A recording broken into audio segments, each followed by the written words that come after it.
Okay, Chair, okay? All right. Okay, thank you everyone for coming together today. 今日皆さんに忙しいところ集まっていただいてありがとうございます。My name is James Jolies of globaldaigaku.com and PGL. 私は、globaldaigaku.com とあと PGL の James と申します。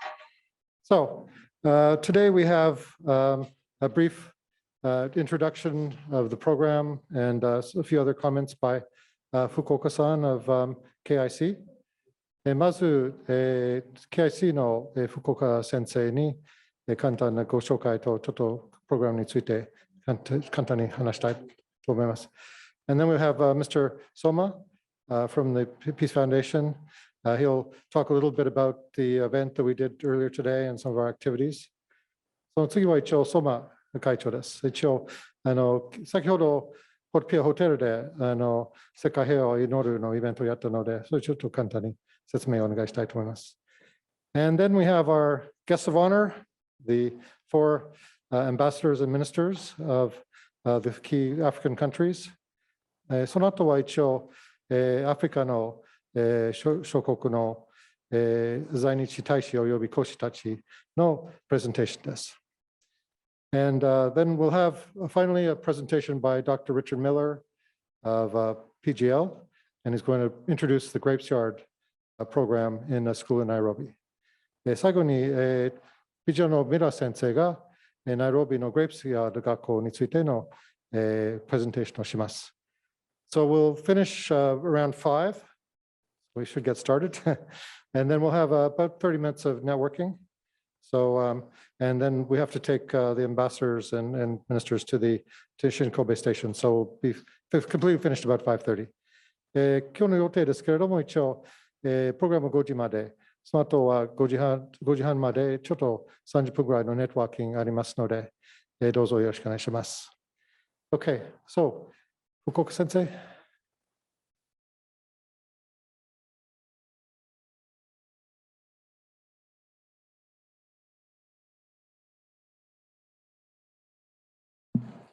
それではただいまご紹介いただきました神戸情報大学院大学、学長代理、常務理事の、福岡です。簡単にちょっとご挨拶させていただきます。I speak in English. So, distinguished guests, ladies and gentlemen, Honorable His Excellency Mr. Ernest Uwamukyo, the Ambassador to Japan of the Republic of Rwanda. Honorable His Excellency, Mr. John Fisher Kamubona, Minister, the Ambassador of Democratic Republic of Tanzania. Major General Hotsilene Morak, the Ambassador of Republic of Botswana to Japan. Mr. Festus Wangwe, the Minister, Head of Chancery to Japan of the Republic of Kenya. Good afternoon.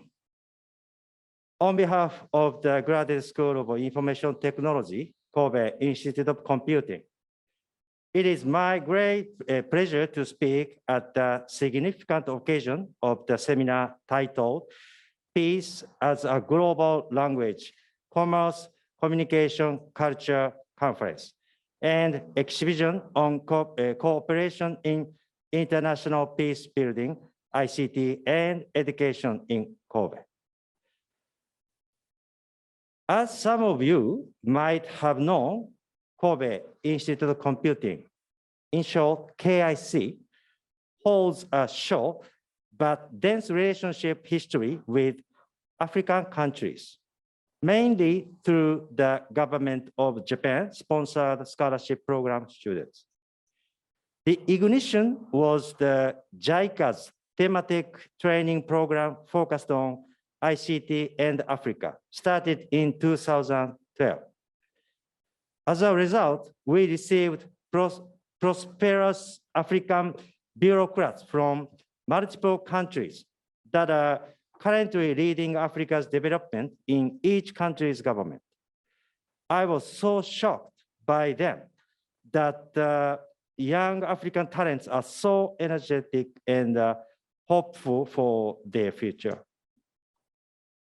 Then the government of Japan started a scholarship program called Abe Initiative, African Business Education for Youth. And KIC was privileged to receive over 200 students from 35 African countries until now. One of the Abe Initiative alumni from Rwanda, Ms. Akarizakera Ntuari, an ICT advocate and entrepreneur, was selected as a member of the United Nations Secretary General, Mr. Guterres, the high-level panel on digital cooperation. Another alumnus from Kenya, Mr. Kariuki Mutembe, established an AI, artificial intelligence startup in Africa, widely recognized in country and beyond. From Tanzania, Mr. James Mwari has used the knowledge he gained at KIC to develop an app, smartphone app, for the bus, which is Tanzania's main transport system, and successfully turned it into a business. Also, we have received several students from Botswana, and they are contributing to the development of their country after returning home. Other than that, many KIC alumni students in Africa have demonstrated the value of interconnection between Japan and Africa as a fruit of the Abe Initiative. And those factors are continuously reported in international media. As a person who strongly bet on this chemistry in 2012, I'm so proud to say these outputs as always. Apart from individuals, there are many business outputs also created through the history of KIC and Africa. Smiley Earth Corporation from Izumi-Sano City, Osaka, collaborates with Guru City in Uganda for Senshu Tao business. Saraya Company from Osaka started production of Japanese-oriented hand soap in Uganda, which led to the outreach effect to promote public sanitary in the country. Ottawa Denki Corporation from Amagasaki, Hyogo, established a branch office in Rwanda to solve the crucial lightning issue in the country. KIC alumni ran the branch office. Rwanda Japan joint venture company, Kibu Code, uses know-how learned from the Kobe port for cold chain management. They are currently officially supported by UNOPS Kobe, the UN organization. The mayor of Kobe City, Kizo Hisamoto, is also strongly supporting the relationship between Japan and Africa. Kobe City officially included an aspect of economic relations partnership with Africa in 2015. Mayor visited Rwanda to participate in the World Economic Forum in Africa 2016. And he signed MOU with the city of Kigali on the same occasion. The Kobe City hired Kobe KIC graduate from Ethiopia as an officer, a liaison officer for Africa, who is not necessarily a usual case in Japan. By using those strategic approaches and assets, the mayor, Hisamoto, and LDP, Jiminto, members visited the Prime Minister's office in 2020 to invite TICAT in 2025 to Kobe. TICAT stands for Tokyo International Conference of African Development. So, as you all realize, 2025 is a year of Osaka Kansai World Expo event. Therefore, if the TICAT 9 could be invited to Kobe into 2025, It will be a tremendous opportunity for Japan and Africa to showcase multiple aspects of capabilities to the rest of the world. KIC is in a position to support the realization of TICAT 9's invitation to Kobe. An organization generating wise and talented African graduates continuously.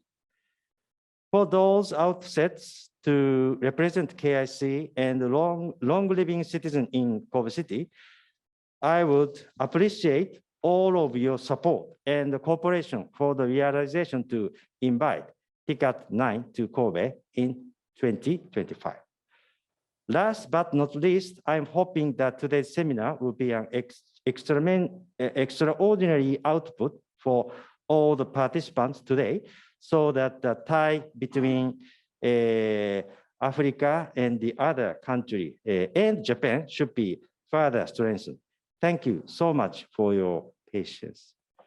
So I'm sorry, I'm asked to make a speech, relationship Africa and Japan, Kobe, but of course, not only Africa, but also the other Afghanistan and the other all countries for this speech. Yeah, thank you very much.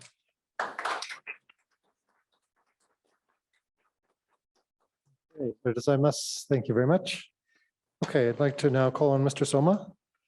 Please, Soma-san, ちょっと関連ご挨拶をお願いしたいと思います。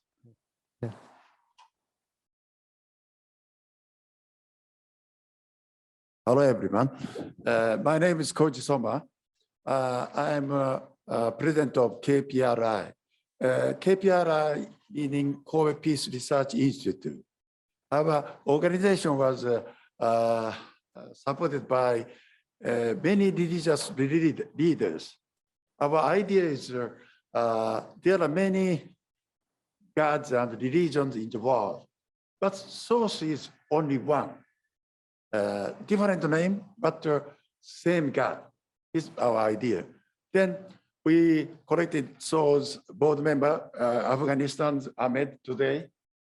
Afghanistan, well, he's Muslim, and Judaism and Shintoism, new religions, and also Russian Orthodox and Catholic, all members. And also, foreign countries, especially we are Russian Orthodox Moldova.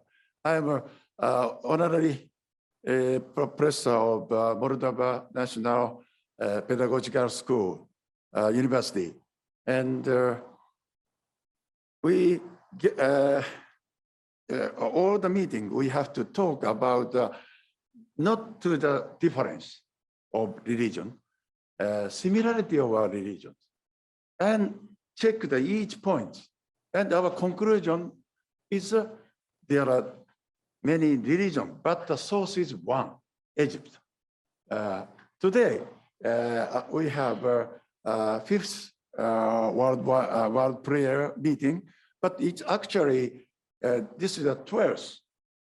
These 12 years we have researched and studied and invest all over the world. And we got many proofs. And today, we published one book. It's there are two Zion and Jerusalem in the world. Why can't we say that? Some people think so, but it's actually, we check the Hebrew word, Hebrew Bible and Grecian Bible, check the each. Then our conclusion is that King James or such translation lost, and that translation.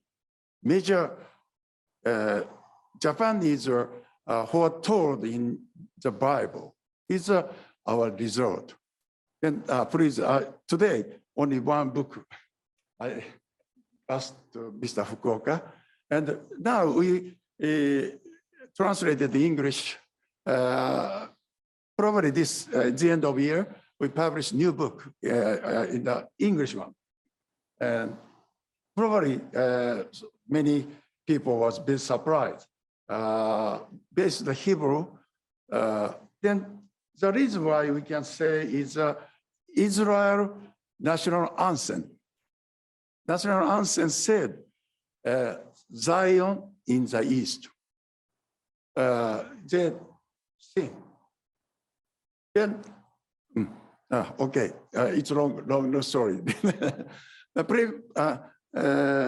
the PGL symposium, 2017, South Africa's meeting, we made some speech, main speech in the Rwanda.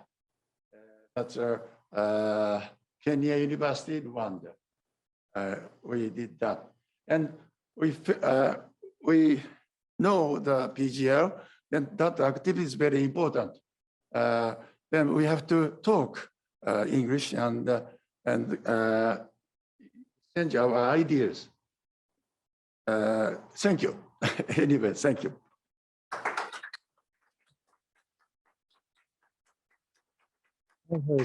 Thank you very much.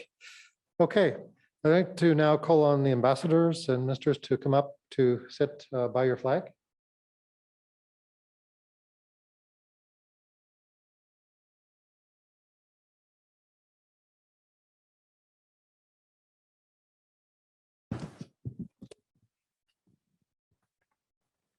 Okay, and we'll have you make short presentations. We'll start with Rwanda. Rwanda, okay? Okay, maybe, yeah, and maybe can we make sure that the slides are up and then get the lights down?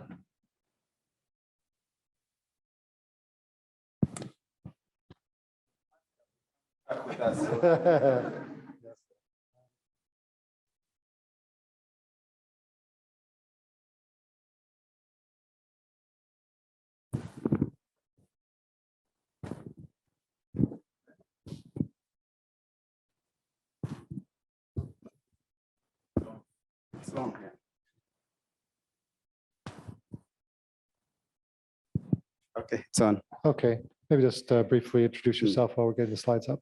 Thank you again. My name is Ernest Ramucho, and as introduced, I'm Ambassador of Rwanda to Japan.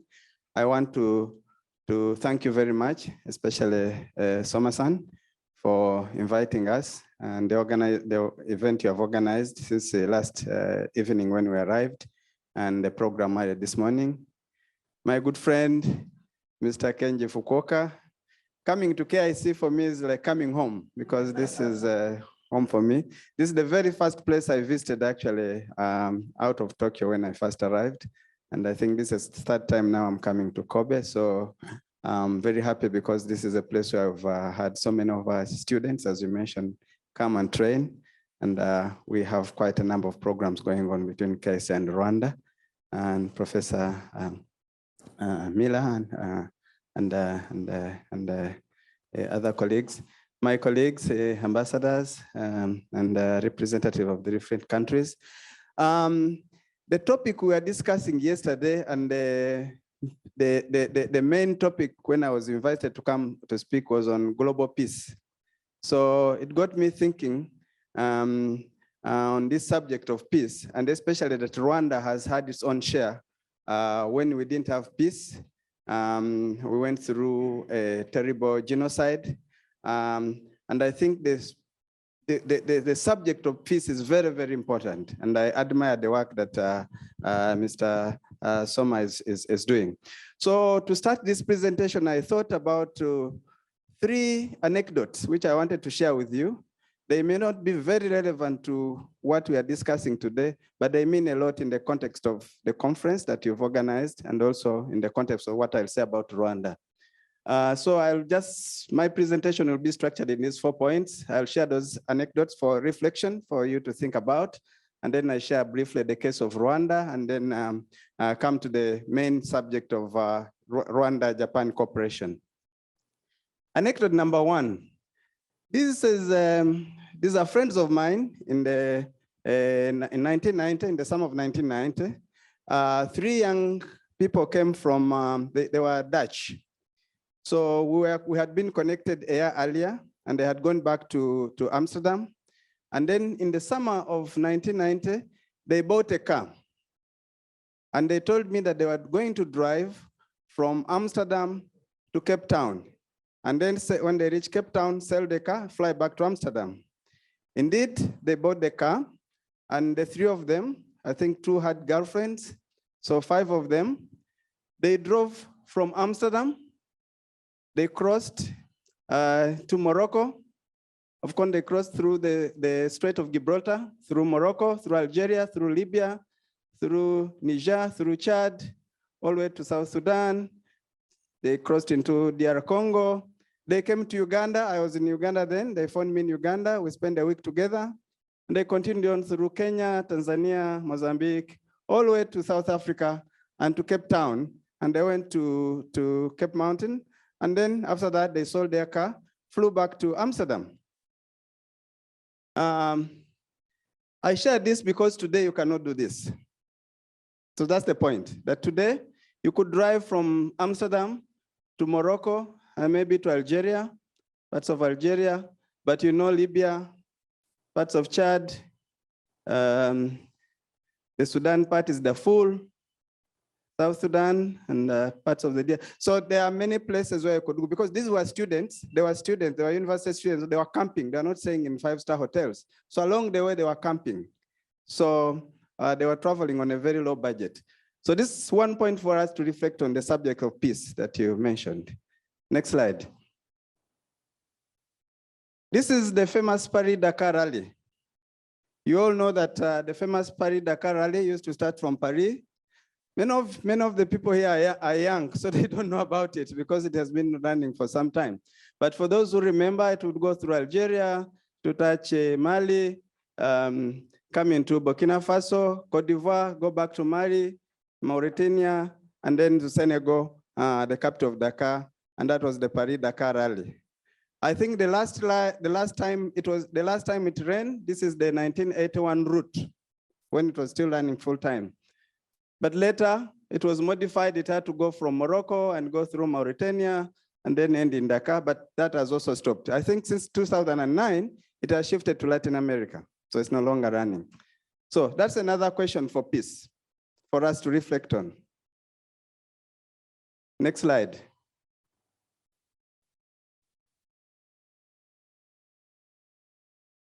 This is when I was in India, attended a conference, and a gentleman called Sanjay Barrow shared an experience in the 1980s when he was a student in Delhi University. Students used to hitchhike, he told us, from Tehran to Delhi. And then from Delhi, they would buy tickets and go back to Tehran. So I tried to trace the route they could take. They would go from Tehran, cross into Afghanistan, yes, and then, continue on through parts of Pakistan, possibly through the Kashmir region, and then into Delhi. And then from Delhi, they would buy their tickets and go back to start school for fall. I think today, if you thought of hitchhiking from Tehran to Delhi, I don't know how far you could go. So this is a very important point for us to respect, that the world has changed over the last couple of decades in manners that we don't recognize, or that we just move on, But we need to reflect on this, and especially I think the work that Soma is doing and the search for peace, I think is very, very important. We go to Rwanda now, but this is something we shouldn't worry about, but we should recognize that there are a lot of changes that are happening, and a lot of them have to do with this topic that has occupied us since yesterday and which is so important. Rwanda has had its own share of the challenges that we looked at. And as you know, 1994, genocide against the Tutsi, over 1 million people are killed, population is traumatized, we have millions of hundreds of thousands of orphans, refugees. We had a long history of bad governance and divisions. Infrastructure was destroyed, the economy ground to halt. We could say Rwanda was almost a failed state in 1994. So we really went to the deepest abyss you can think of. This is a big part of our history. Next slide, we've been working to rebuild that. There are still many challenges, like elsewhere. Can you move to the next slide? Yes. Next slide. I'll try to go quickly. Yeah, so Rwanda has been rebuilding through a very difficult situation. And I'll just share a few slides to show the progress that we are making. There are still some challenges. We still have a long way to go. At least we are trying to get somewhere. This is a GDP per capita. The curve shows you how it has grown over the last years. Certainly the growth in both of the economy and how it is translated into GDP per capita has been quite a good story, and we have to continue with that. Next slide. This is living conditions for the Rwandan people. Again, the curve has been good. If you look at different indicators, access to internet, how people, the quality of homes that people live in, access to electricity, clean water, ownership of mobile phones, sanitation, access to electricity and others. I just picked a few indicators to show that overall, the welfare of the people is improving despite some challenges we still have to address. Next slide. This is how we measure poverty, and we look at the poverty head count, which has been dropping over the last decade quite significantly, but still has to really, we have to put in much more efforts to really drop it much further, but also monitor extreme poverty, those who live in extreme poverty. We are not impressed with the numbers. Progress is okay, but we still have quite to do. We still have ambitious plans to address that, but at least the trend looks good. Next slide. And this is as per the household living condition survey. This map, again, we don't measure just globally, but we go down also at the micro level. So we look at households, we look at the districts, we look at the sectors, we look at the villages. So we are not doing it just above. So this map shows you how we actually rate the poverty head count, and the next will be about extreme poverty across the country. And we keep very strict tallying of how the intervention we do are working. But overall, the story is that the economic growth story has been good, but the better part is that the growth has been translating into poverty reduction and actual improvement of the welfare of the people. That's the most important story. And I think we think that the trend is in the right direction. But more needs to be done again, as I said. Next. Again, this is extreme poverty, how we monitor it also at the community and household level. Next. Inequality, I already mentioned, is dropping. The Gini coefficient is still higher for what we really would have wanted. But compared to where it starts, we think that over the coming interventions, when we do the next household living survey, we think that it will have improved quite better. But that's also another indicator we monitor, because we want to be sure that there is equitable growth, and that the majority of the Rwandan population are benefiting from the intervention that we are making. These are some of the important indicators, social indicators. Under 5 mortality, that has been a very, very good indicator. We've done very well. We achieved most of this under the previous Millennium Development Goals, and also on the Sustainable Development Goals we are doing okay. Infant mortality, maternal mortality rate, birth per women, that's fertility, unmet needs for contraceptives, assisted birth, where ladies who give birth in healthcare facilities. These indicators have been really, really good over the last decade, and we are very confident about what we're doing in that area. Next. Life expectancy, you can see how it is improved, almost now to 69 years, from 48 years in the year 2000. Literacy rate also, that indicator is good.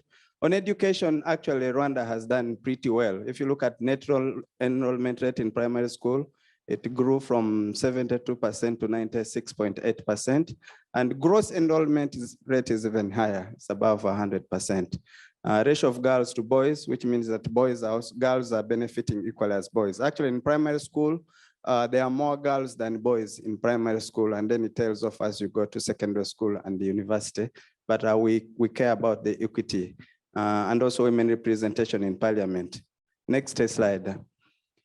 Based on the results that we've observed over the last decade in terms of the investment that Rwanda has made in the improvement of the welfare of its people and in improving infrastructure and growing the economy after the tragic genocide, we are pretty confident that we can set very ambitious goals. And that is what we've done. The previous achievements were made under what we call the Rwanda Vision 2020. So that was implemented after the year 2020. Now we are implementing Rwanda Vision 2050, which we've called the Rwanda we want. And in that, we want to become an upper middle income country by 2035. And by upper middle income country, we mean GDP per capita should have grown to around $4,036 per capita. And then we want to be a high income country by 2050. And that means that with GDP per capita, it should have grown to $12,476 per capita.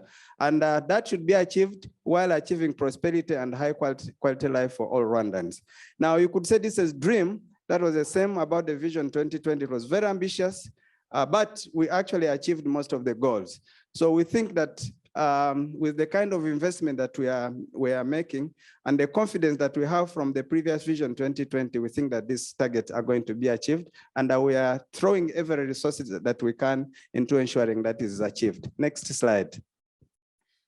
I want to share with you briefly why out of a very, very difficult situation in 1994, Rwanda has been able to put its act together and get a few things accomplished and be confident about the future.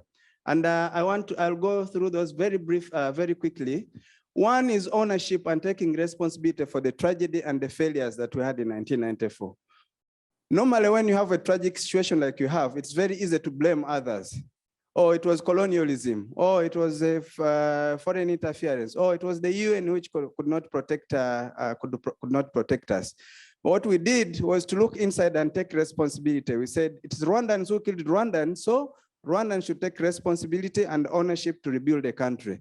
So that ownership was very, very important and has been at the forefront and the core principle upon which we are building this new country. Second was to choose national unity and reconciliation. Rwanda had been a divided society, which is what led to the genocide.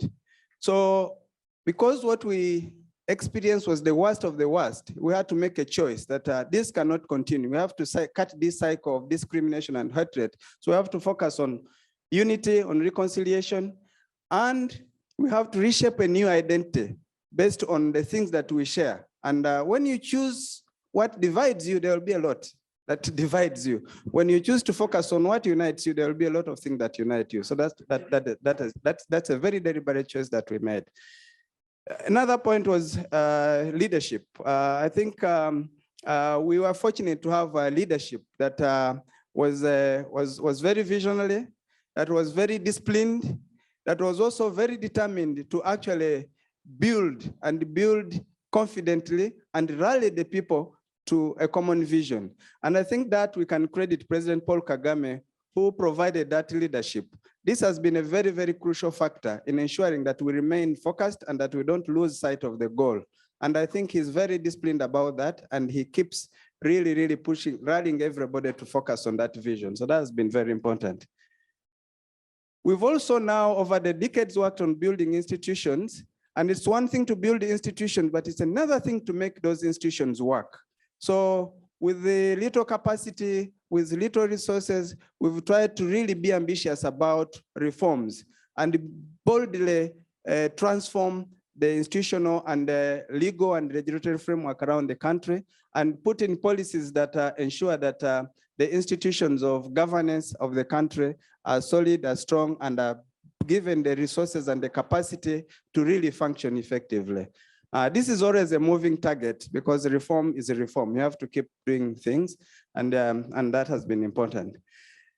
The other thing we did was decentralization and devolution of power so that resources are not concentrated at the center, but that they can be made available at local level so that you can have interventions that are targeted to communities. That was very, very important. When you look at the structure of our government now, most of the institutions, most of the ministries, central government ministries, their work is policy formulation. They formulate policy and they monitor to ensure that the policies are implemented. But most of the implementation is at community level, at district level, and the resources are targeted at that level. That has also helped us to ensure that we target interventions that are relevant to the needs of the local population and that the resources are used effectively. Accountability, transparency, and zero tolerance to corruption. Of course, you get resources, but it's easy not to use those resources well. Rwanda has been disciplined about using resources well.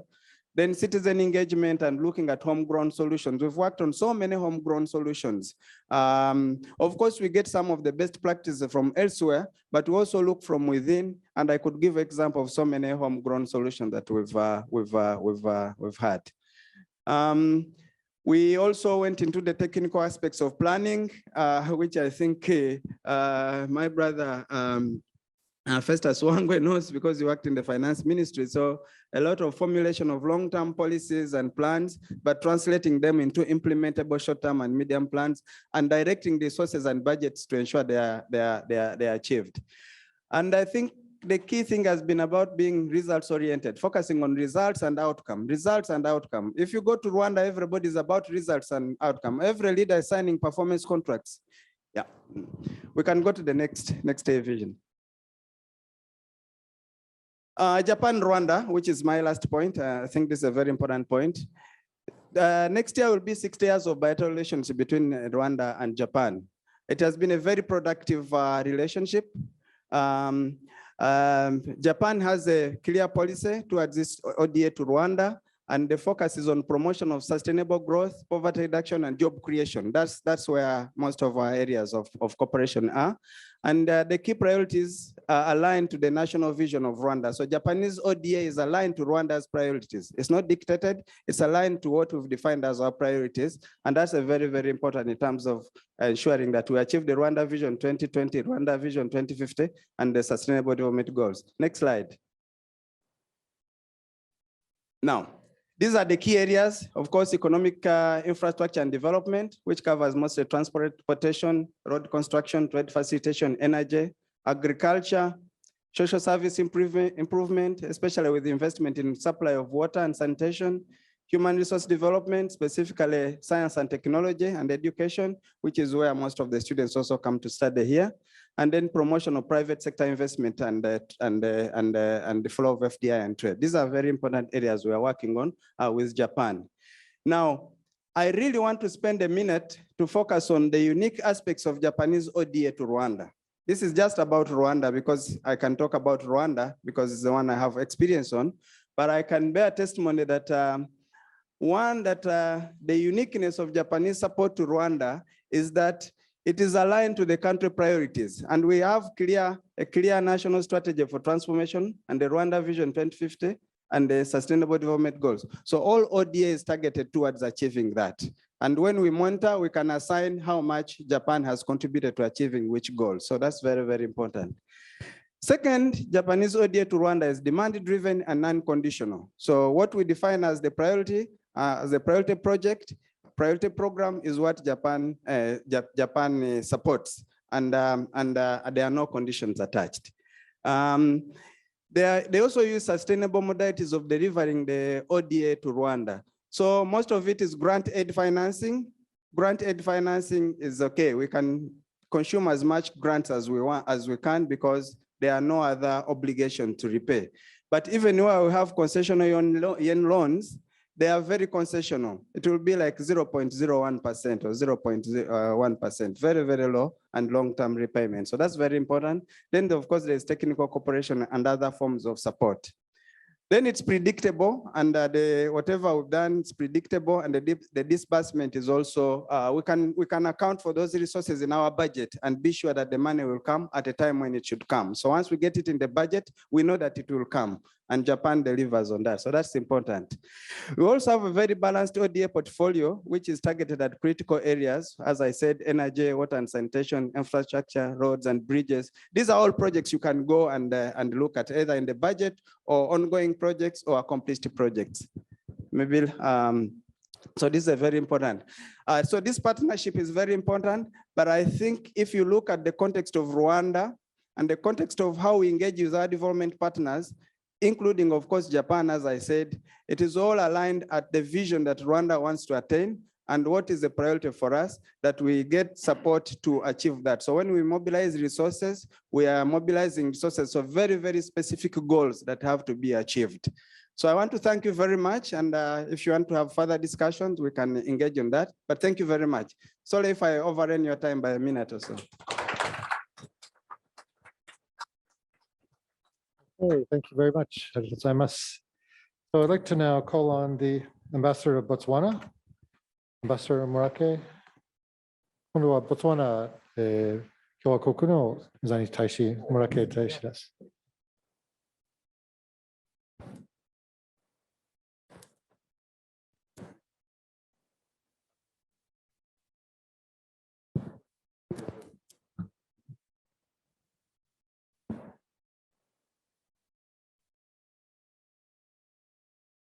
Thank you very much.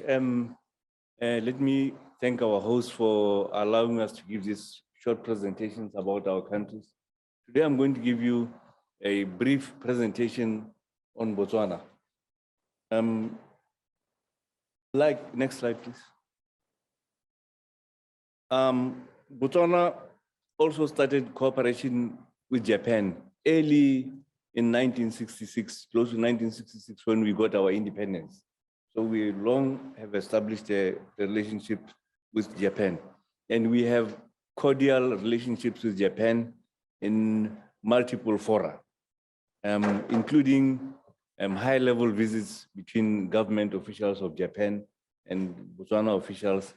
Two of Botswana's presidents have been to Japan, realizing the importance of this relationship. A broad overview. Botswana is one of the countries with a small population in Africa. We have a population of 2.4 million, but we consider ourselves to be one of the gateways in Southern Africa. We have high growth rate of the economy, always at around plus 3%, sustainably since 1966. We are an export-driven economy. In fact, the United States Department of State has characterized Botswana as having historically enjoyed high economic growth rates, and it has an export-driven economy. Next slide. We consider ourselves in Botswana to be among some of Africa's most stable democracies. We have been a democracy since 1966. Democracy was not a new concept to Botswana because in terms of our tradition, our chiefs historically consulted with the people before making any decision. So this concept of democracy was not new, was not foreign to Botswana. We've always practiced it since we have existed.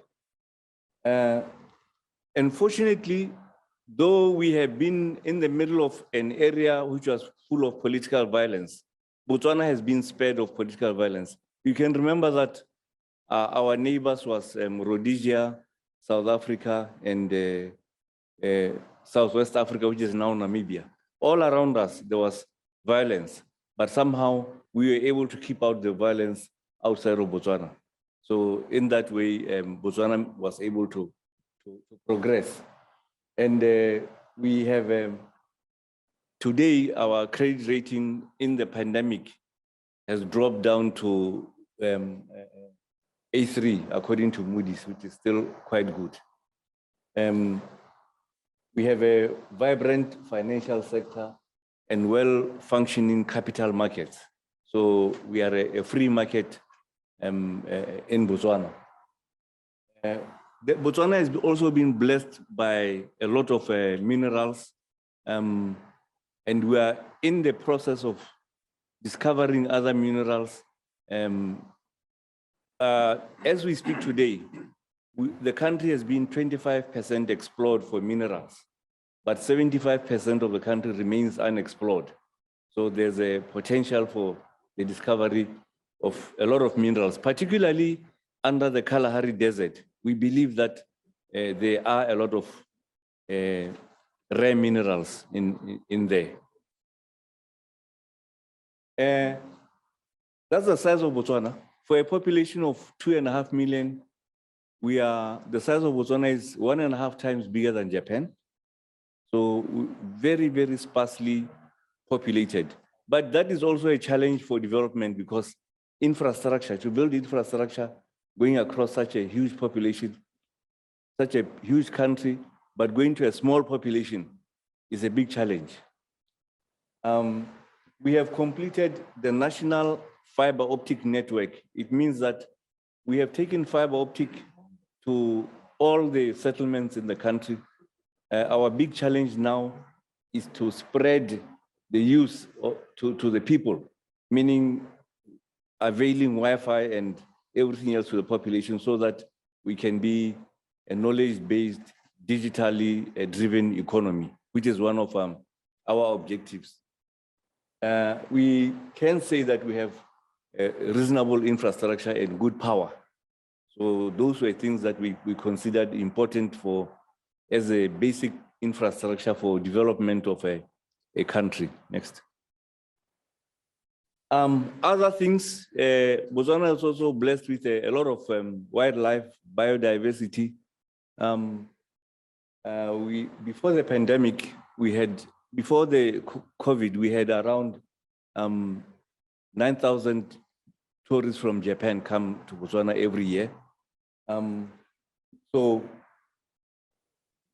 people always show devastating pictures of Africa. There are some success stories in Africa like Rwanda and Tanzania and Kenya, where there is development which is realized by the people. Next. Life in Botswana is and can be what you want it to be. Our infrastructure is modern, but we think that what is more important now is to develop people, is to develop the people so that we can add value to our economy. We place a lot of importance on education. We believe that education is very, very important, and the Ministry of Education in Botswana gets the biggest budget, followed by the Ministry of Health. The biggest budget goes to the building of educational institutes in Botswana. That is a priority. Next.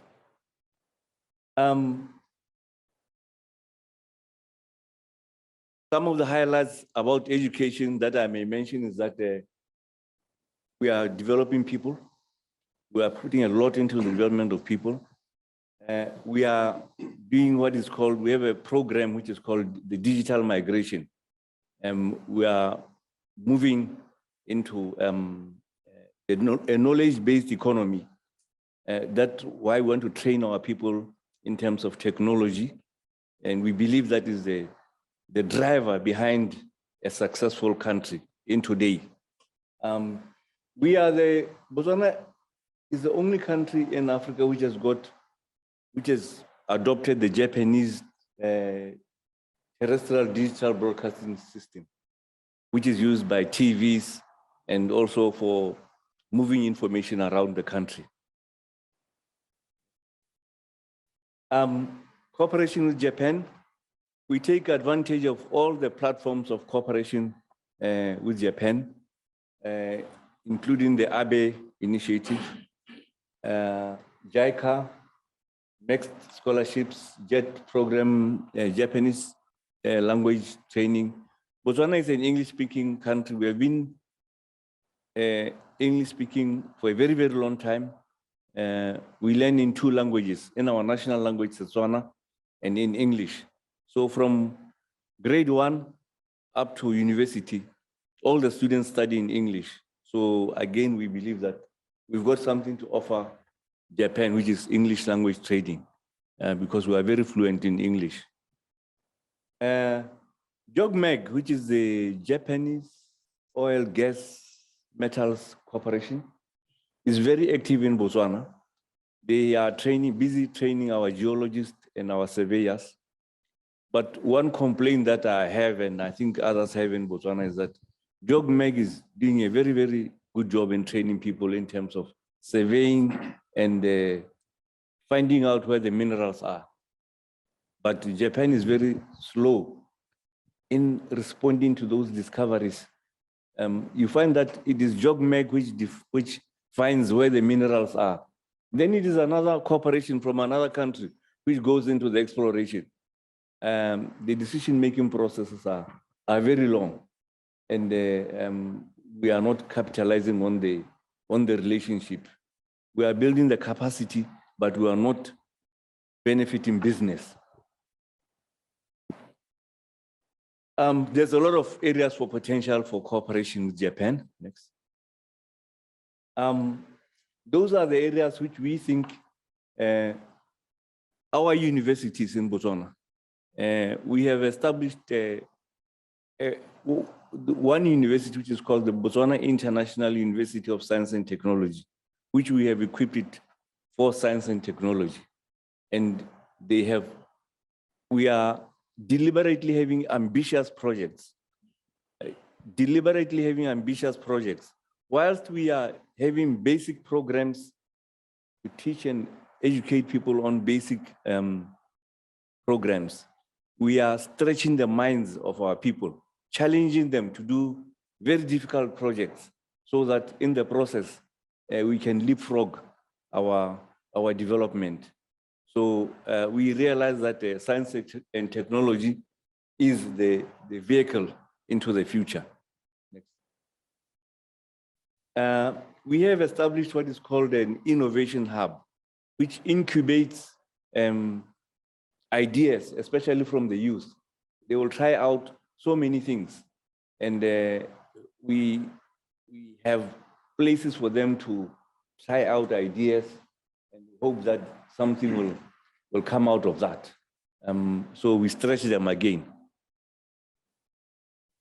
I talked about the International University of Science and Technology, which is our flagship university for the development of science and technology. We find this to be important, and we say to them, there must be a relationship between, they should not just be a theoretical university, they must work with industry.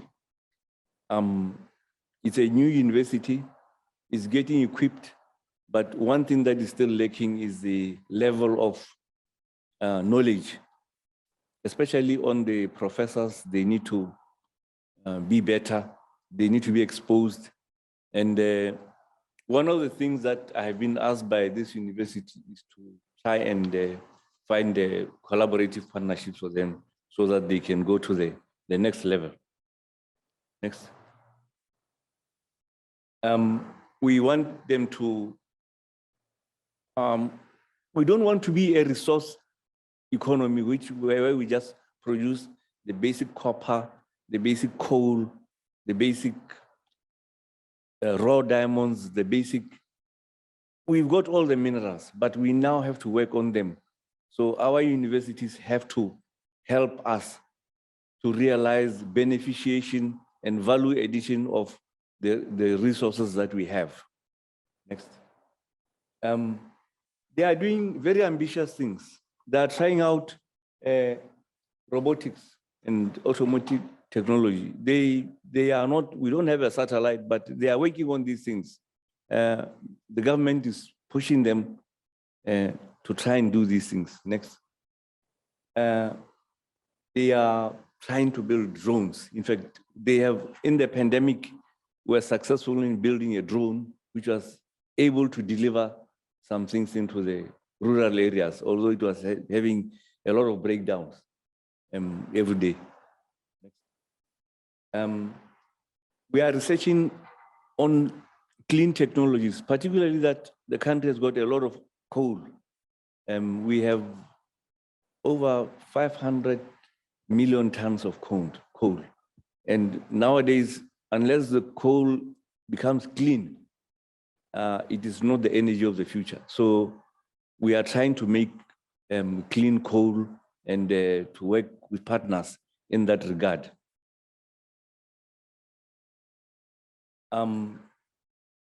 Those are some of the, in terms of maybe perhaps what we might do with institutions like this one is to work on intelligent product and service systems, product development, clean energy technologies, automation, robotics, and drone technology, and exchanges in between institutions, because we can only grow by comparing ourselves to others who are more advanced. Thank you very much.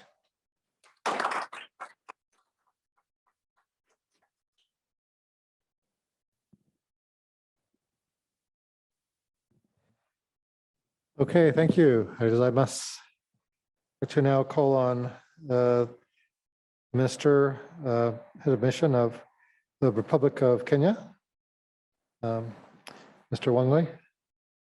今度はケニア大使館の講師、ワンウェイ講師にお願いしたいです。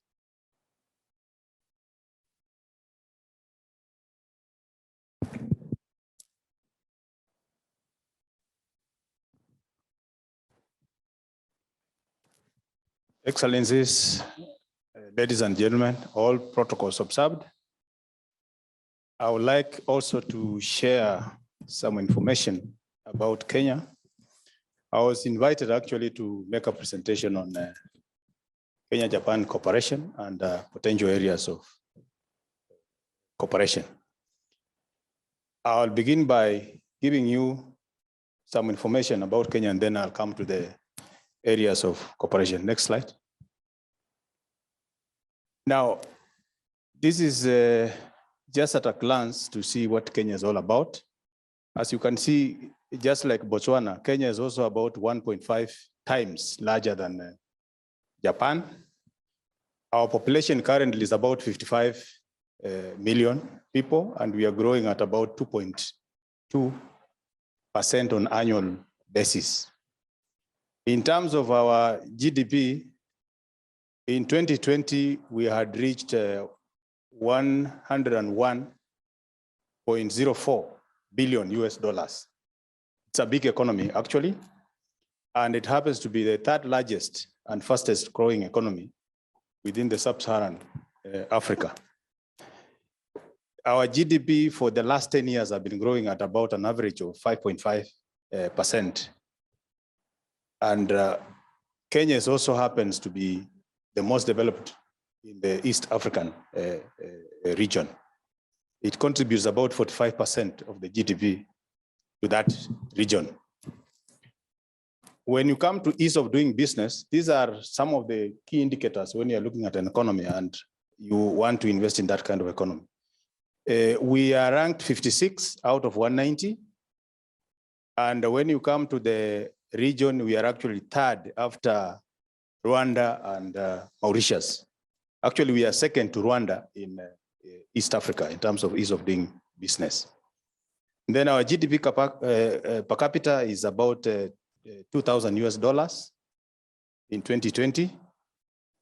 We have had about 1.6 billion FDI on annual basis, not annual basis, as at 2018. The other important indicator there is the issue of inflation. Inflation is, you can see it's below double digit at 5.4% in 2020. Unfortunately, because of COVID, for the very first time, we experienced the worst GDP growth in 2020 of negative 0.3 compared to the East African region, which is negative 0.2. So that hit most of the countries, but we anticipate to start growing back to above 5 by close of this year. So let's go to the next slide. Now, the location of Kenya actually gives it an advantage in terms of being a communication and a transport hub. You can travel to any part of the world from Kenya, and most of the routes are actually direct routes. We have direct flights from Kenya to London, Paris, to Brussels. And recently in 2018, we started direct flights to the US. So connectivity from Kenya becomes very easy and makes it very advantageous. And then the port of Mombasa is also the gateway to the East and Central Africa region, serving all the way through Uganda, DRC Congo, Rwanda. We are serving quite a number of regions because of that strategic location. Next. Now, like I said, in terms of our GDP growth, when you look at it from 1961 all the way to 2020, you can see the growth has been linear. There are no dips in terms of sharp declines or sharp increases. It has been kind of steady growth over the period from 1961 up to 2020. And currently, like I said, we are at 101.04 billion US dollars. Next. Now, in terms of our relations with Japan, this started way back from 1963. And in 1964, Japan actually opened a mission in Nairobi.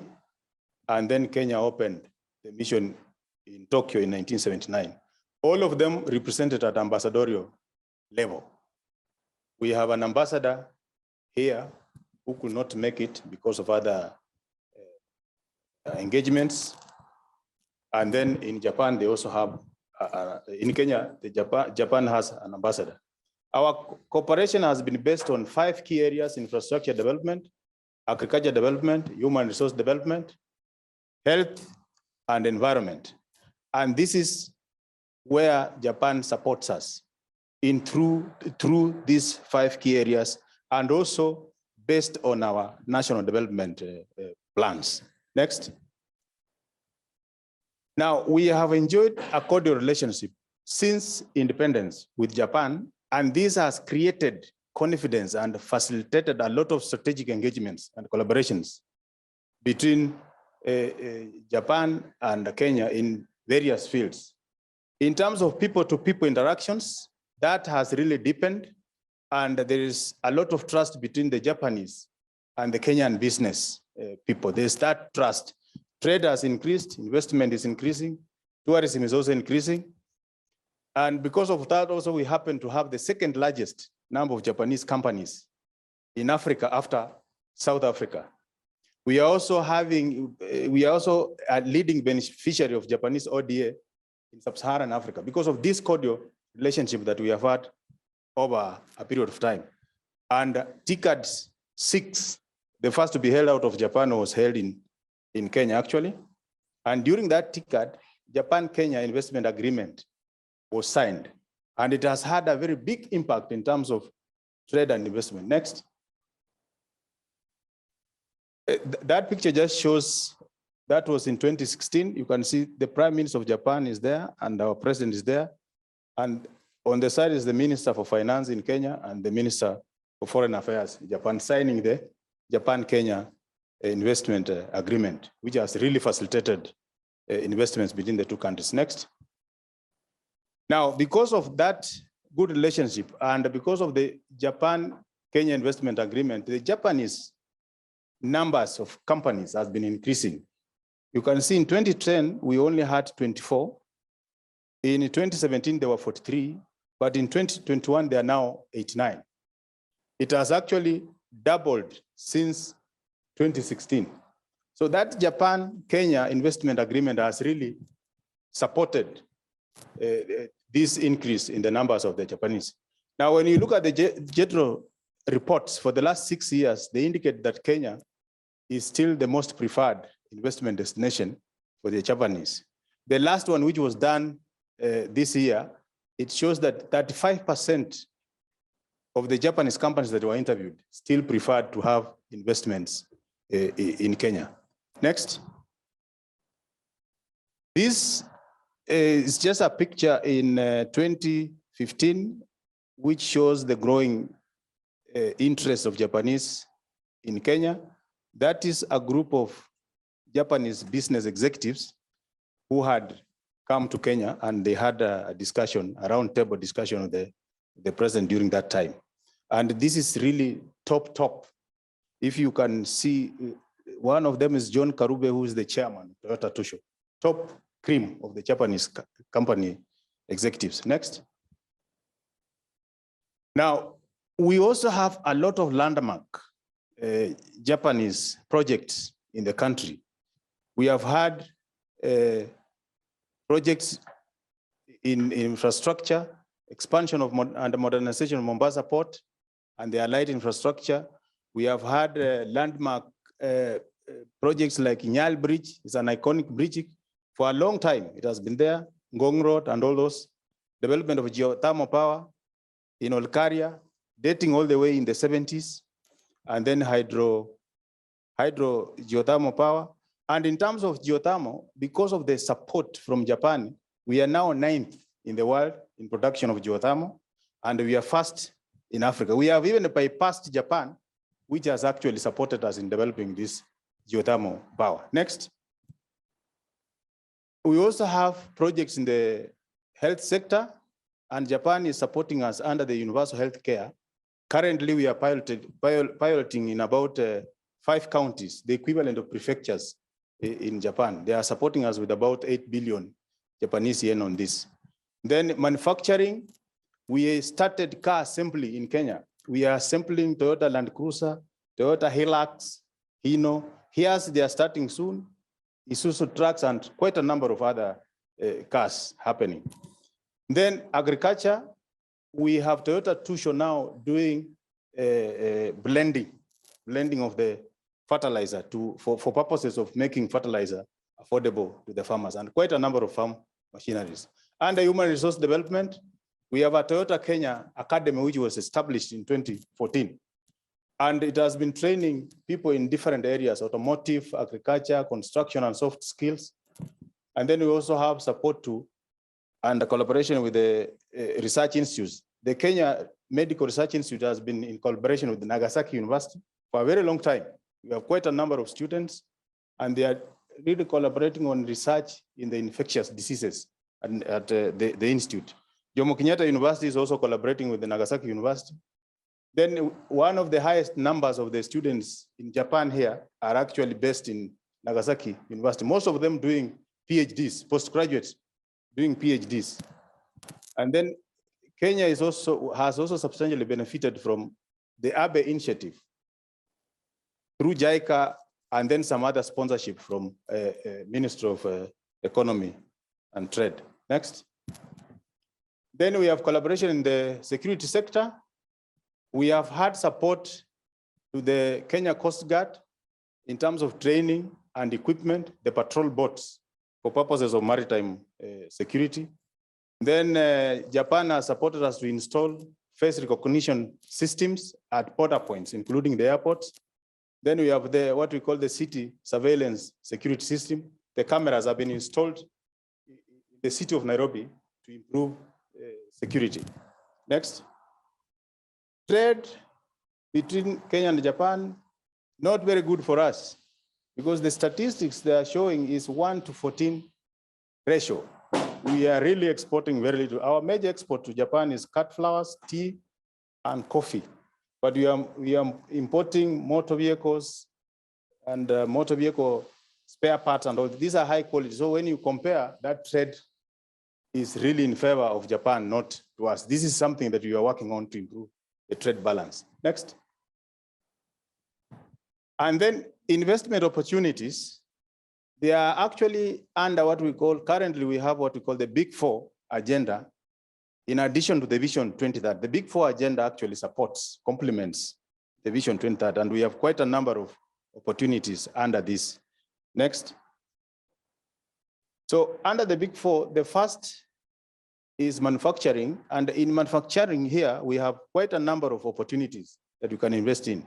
We have textile and apparel production. Actually, 90% of the fabric we are using in Kenya is just being imported. So we need investors to come and invest in this area to support this, sector. Then leather processing, we are importing a lot of finished goods for leather, shoes mostly. So we need investors to come in and invest in the leather industry. Agro processing, we are experiencing a lot of waste in this area, and also most of our exports are actually raw materials. We need to add value addition. So there's a lot of opportunities here. Then the heavy industries, we just discovered oil. So we need investors in the oil industry. Then ICT products, we also need investors there. Next. Then under affordable housing, the government has a policy on actually providing affordable houses to the population. We have a need in this area. So we require investors to come in and either through joint ventures or privately to come and either set up industries for production of building materials or finance the construction of these houses for the Kenyans to afford this kind of houses. Next. Then under food and nutrition security, we also need investors in large-scale commercial agriculture production across fisheries, crop production, and everything. Then we also need production of agricultural inputs. Currently, Toyota Tsusho is actually helping us to produce fertilizer. I had mentioned it. It's happened, but we still need more investors so that they can invest in this. Then agricultural equipment. One of our problems in Kenya and actually in most African countries, post-harvest waste. We are experiencing about 25 to 30% post-harvest losses. So we need to invest in actually cold chains for preservation, for storage. So we need more investors in this area. And then agricultural support services, extension, and such services, insurance and all that. Under universal health care, we also need the investors. Like I said, Japan is supporting us to pilot in 5 counties on universal health care, but we need investors to come in with new mechanisms of financing, export of affordable insurance schemes. We need investors to come in, maybe setting up industries to manufacture affordable medicine.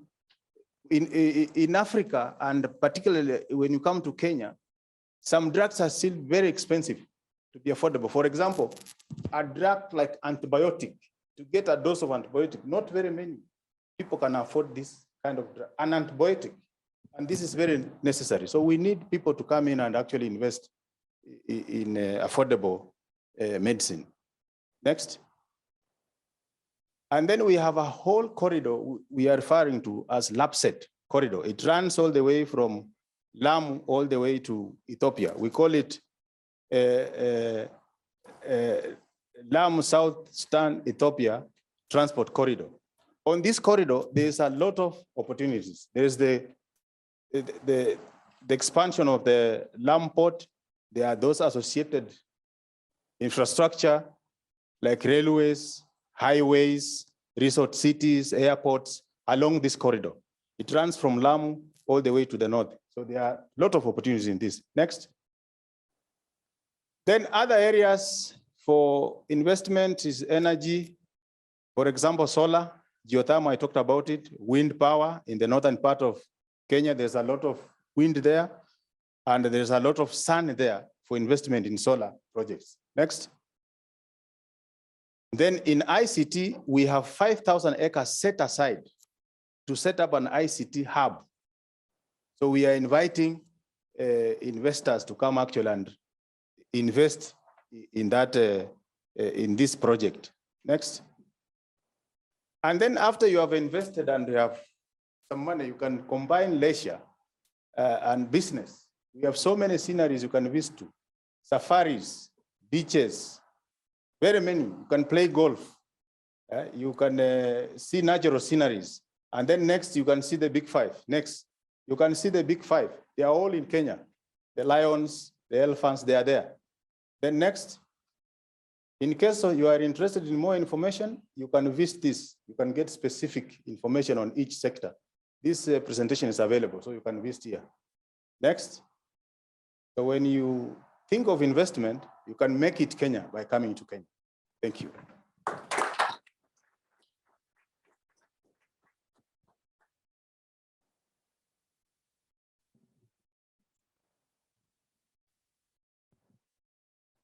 Okay, arigatou gozaimasu. Thank you very much. I'd like to call on Dr. Miller now. Sorry, Tanzania, right? Sorry, yeah, sorry, yeah. Okay, Tanzania. Last ambassador, the acting ambassador of Tanzania, John Kambona.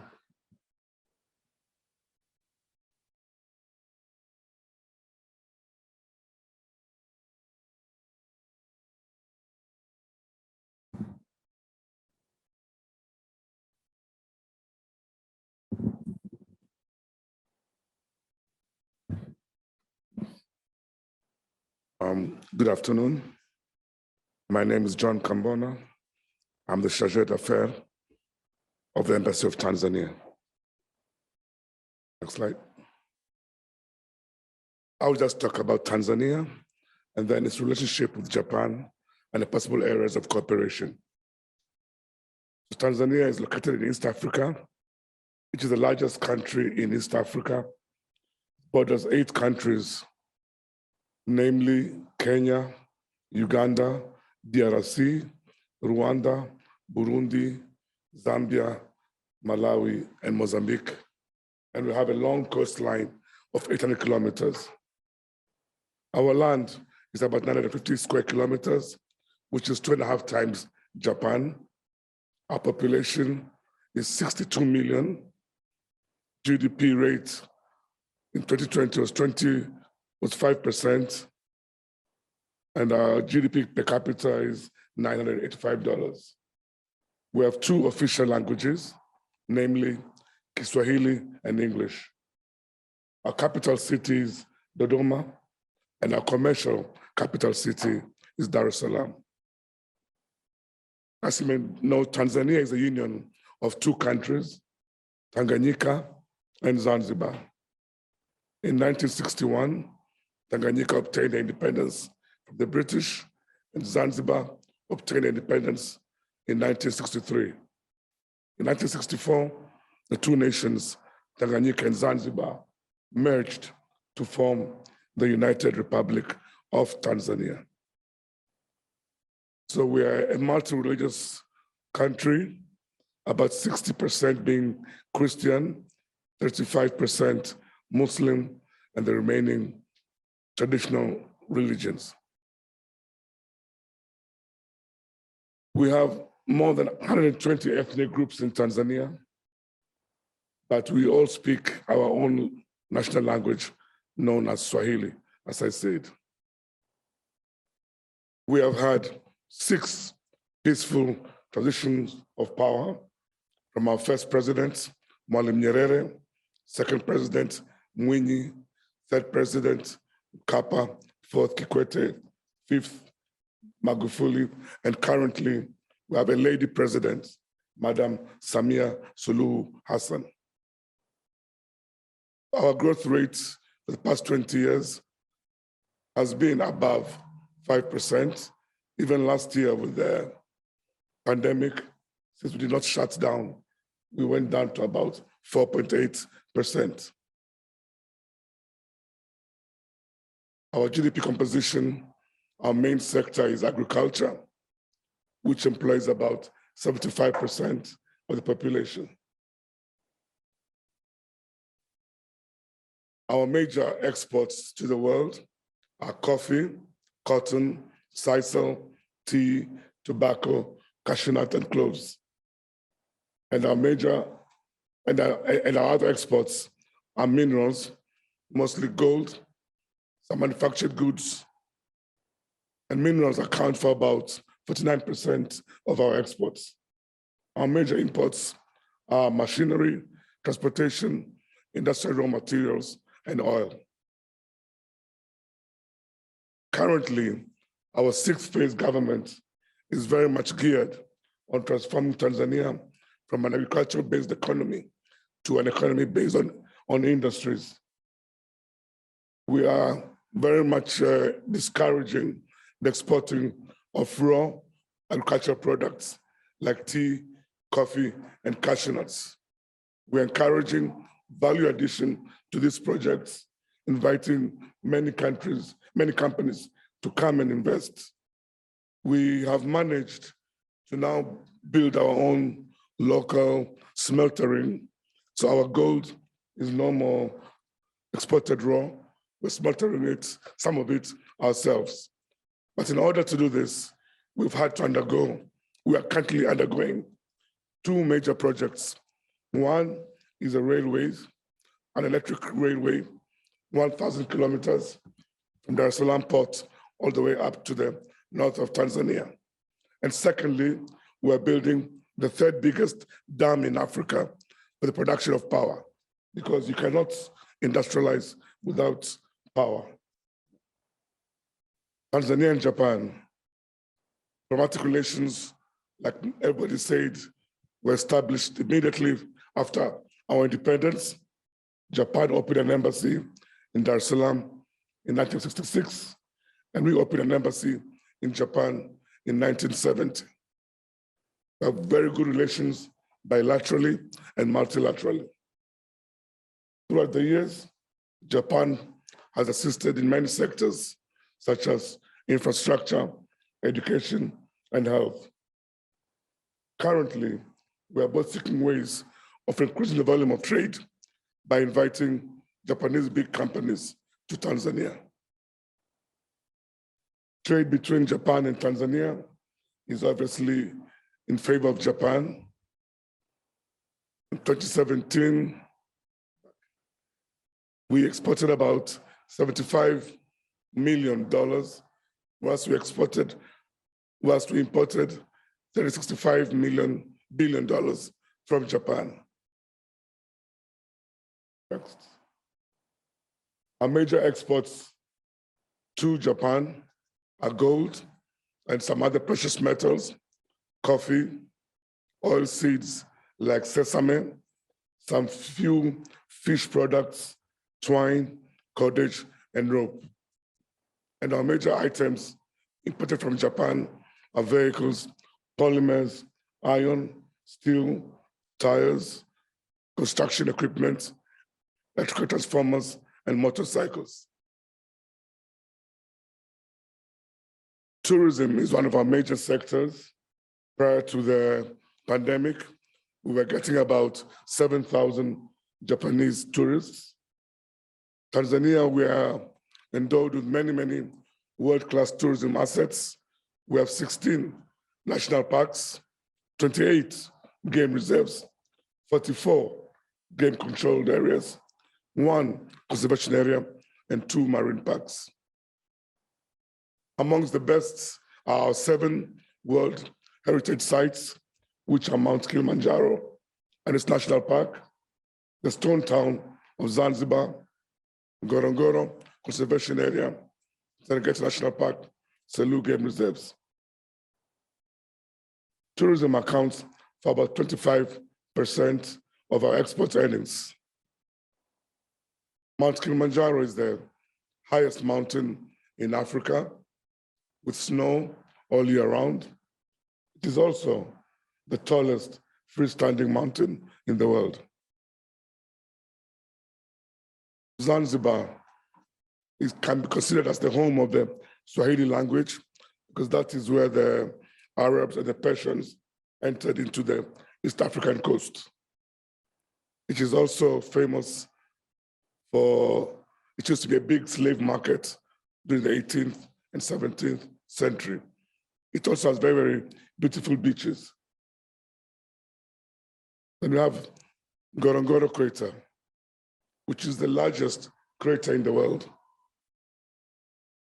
More than 25,000 animals live in this crater. And it is one of the few places where wild animals and human beings live together. Then we have the Serengeti, which is the park with the largest animal population in Africa. Very, very famous for its annual migration from Tanzania to Kenya.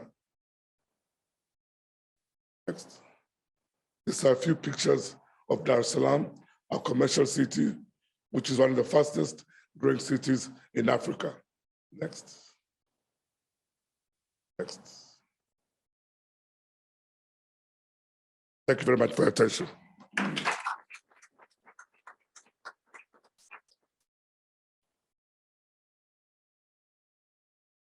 Okay, thank you very much. I'd like to now call on Dr. Miller to do a short presentation about grape shard.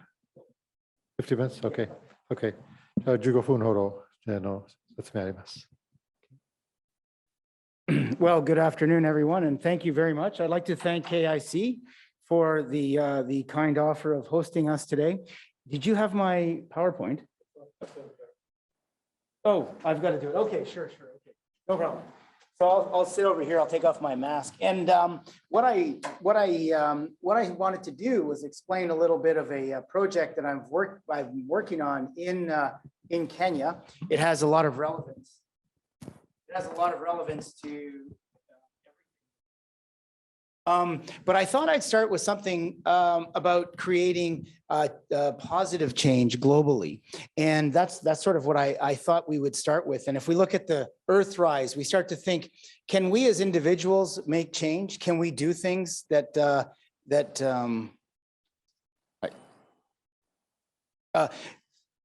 thank you. Okay, thank you very much. So individuals creating positive change globally. And I wanted to start with the president of Rwanda's sort of explanation, trade, not aid. In Africa today, we recognize that trade and investments and not aid are pillars of development. And this was the basis of our 2017 PGL conference, was trade, not aid. And when we start talking about trade and going back to what the Bible had said, where when we teach somebody to fish, I'll use the non-gender form, we feed them for a lifetime rather than giving someone a fish. Something that I really started to resonate with me. And what else started to really resonate with me was, can individuals make differences geopolitically? If we start talking about geopolitics, the study of geopolitics is about 120 years old. And individuals making changes that are non-governmental, non-state actors. Usually we start to imagine that those people are either very wealthy, right? Bill and Melinda.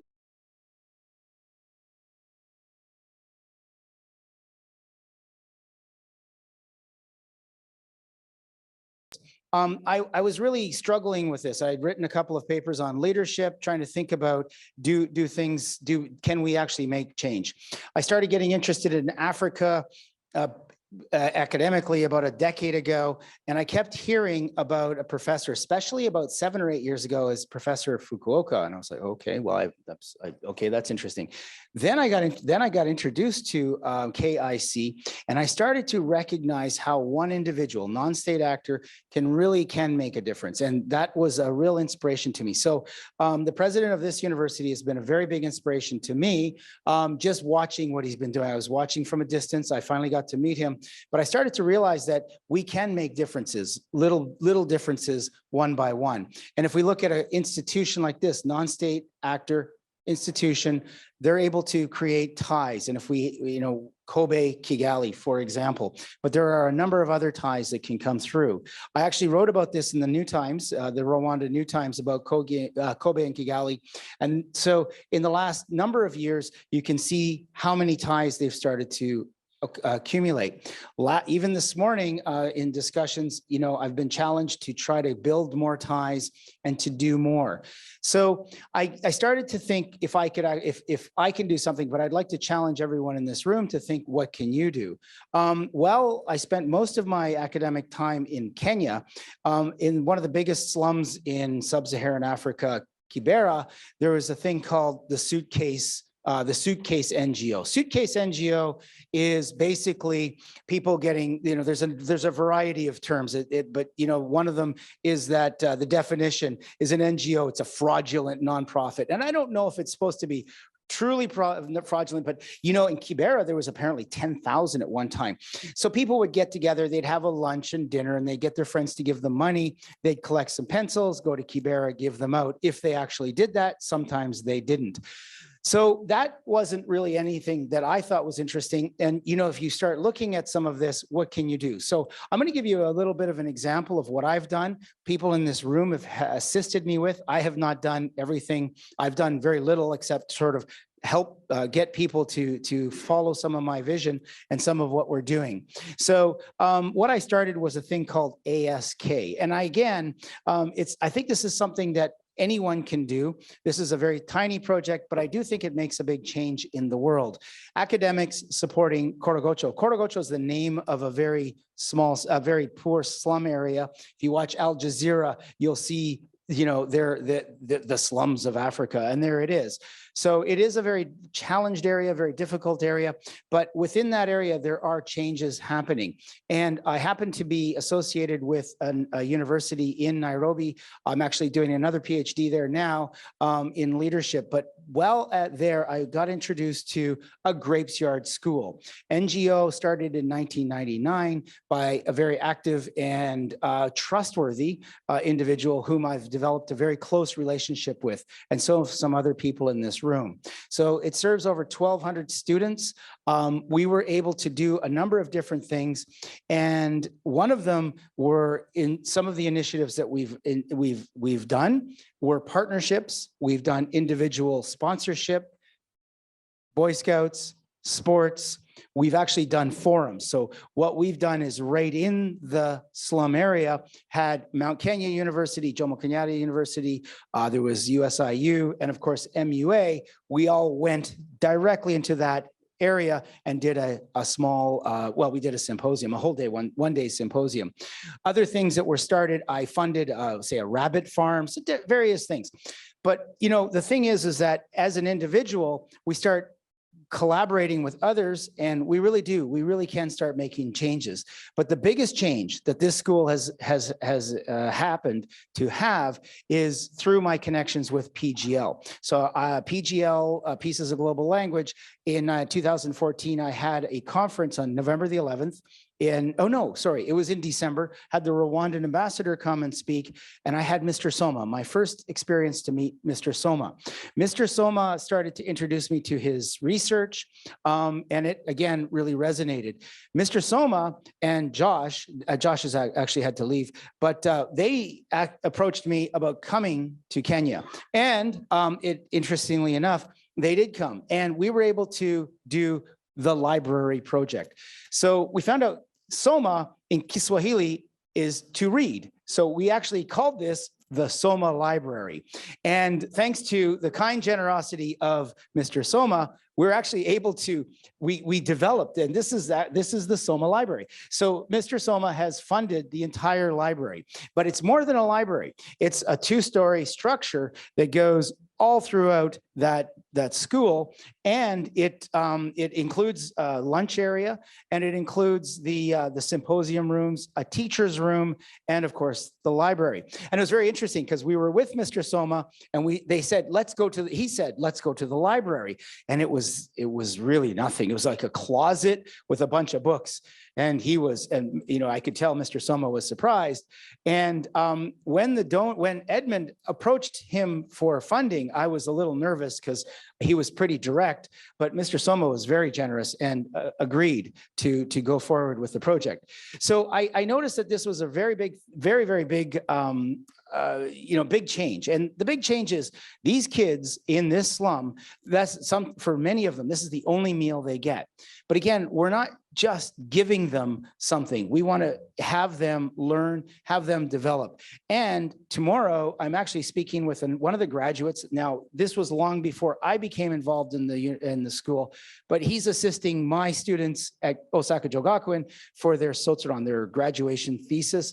He's doing things for them, very articulate, but it's all on Zoom. So now we have a lot of different opportunities to do things. And we have opportunities that we can do from a computer with an internet connection. And I'm very enthusiastic, and I think that it's important for all of us to sort of think about, we are able to make a change in the world. And a matter of fact, my son is here. He's at Canadian Academy on Roko Island, and he's going to come and talk a little bit about how he's getting involved in this project as well as part of his IB course. IB is International Baccalaureate. He's a grade 11. So in Japanese, it would be Koko Ninensei, but he's actually in the international school system. So they don't go by that, but he's going to introduce what he's doing in his way to help support this project. So you can see.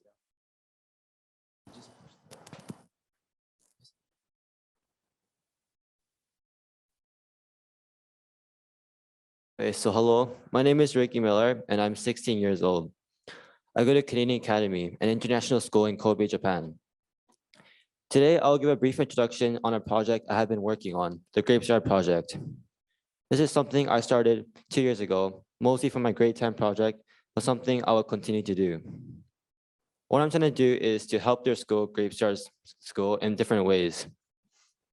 The first and most important way is to, is to raise awareness about the school. This way, different people are informed about the school and will hopefully want to help. I started doing this by making a website as shown here. I have both an English and Japanese version in which people can learn about the school. There's also a video section where an alumni shares his thoughts and experiences at the school. And watching this video will give people like you an idea of what the school means to them and one way people can help. Secondly, I could raise money for the school, which can go to sectors such as the soccer team, something I have tried to do in the past. And finally, I could possibly teach them something such as about Japanese culture. I could potentially post videos on YouTube, which you'll be able to watch. To conclude, I plan to help the school through 3 ways: raising awareness, raising money, and teaching them something. However, it'd be difficult to accomplish all these things by myself. If you could help, it will help me accomplish my goal, but more importantly, help those in need. Doing something as simple as sharing the website and spreading the word can go a long ways. Doing something as simple as sharing the, here is a QR code to the website. Another way is to donate to the school. This may be more time consuming and difficult, but will be a tremendous help to those in need. To quote a quote I found online, "You are born with the ability to change someone's life. So let's make the best out of the ability, especially for those that are in need more than others." Thank you for listening.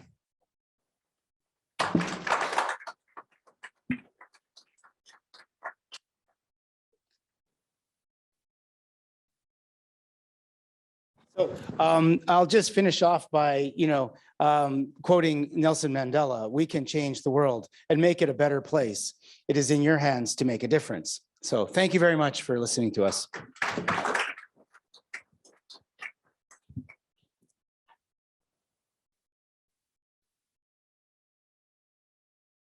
Okay, thank you, Richard. Okay, so that brings us to the end of the symposium today. Thank you all for attending. Special thanks to KIC for hosting it. Thank you very much. Soma-san for hosting the group here, for the ambassadors and embassy representatives from coming all the way to Tokyo to be with us. Great presentations. Thank you very much. And for Richard and Sanriki, thank you so much.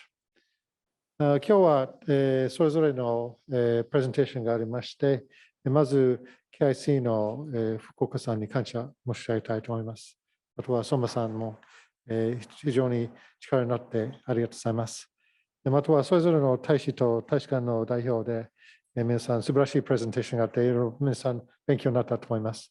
あとリチャード・ミラーの素晴らしいプレゼンテーションと息子さんのウィキさんのプレゼンテーションで。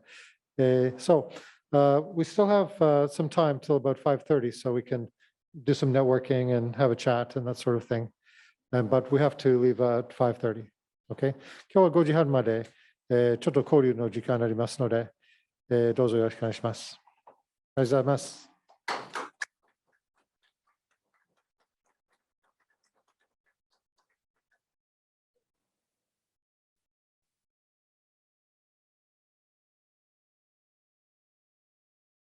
Please.